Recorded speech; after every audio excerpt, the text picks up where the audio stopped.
Hello everyone. Before I start this talk, I would like to begin with a question. Why is it that when you ask a 7-year-old what they would like to do in the future, and they would answer with full confidence, saying that they would like to be the next president. But by 17, the same kid might not even raise their hand in class.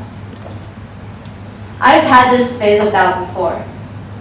Going from being fully 100% sure that I wanted to become the next best celebrity when I was in 7th grade, to not knowing where to go when I was in my early teens.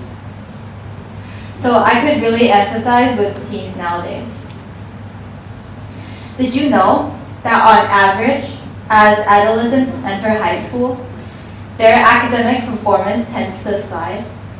They began to think that a career-related aspiration is not worth pursuing, or that it might be too challenging to pursue.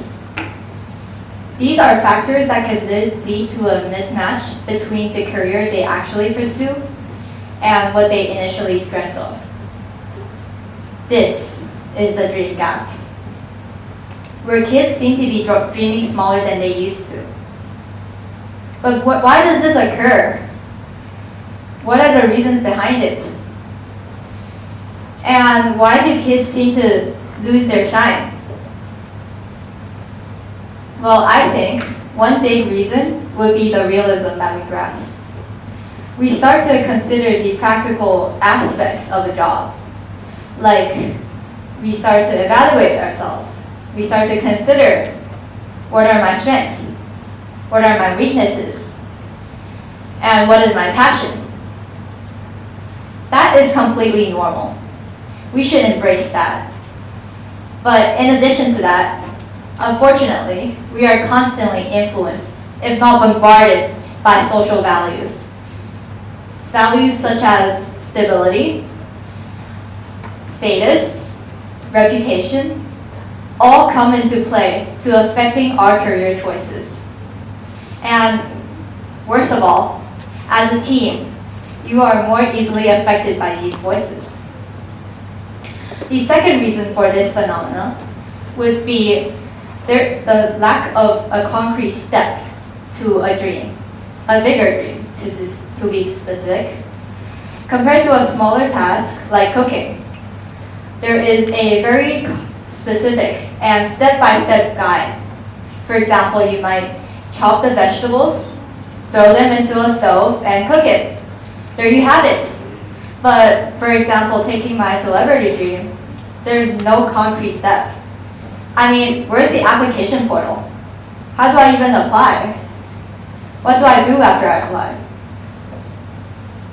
After we've broken down these factors into smaller aspects, I would like to use me as an example again. The 7-year-old me would confidently tell you that I would like to pursue my career in the medical grounds. Initially, I decided on this path for the conventional social values such as stability I might receive. But I was still completely lost. A clinic shadowing experience snapped me back and put my feet back on the ground.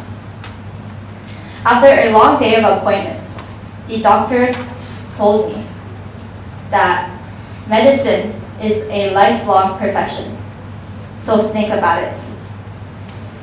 So I went back to square one. I reevaluated myself. I asked myself questions. Questions such as, do I like helping people? Do I like applying my knowledge to a real-world context?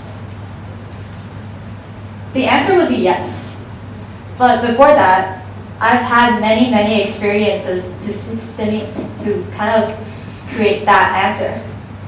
I've participated in writing a research paper, volunteering at a nonprofit organization, clinic internships, and these are the smaller dreams that led to my bigger dream of becoming a doctor.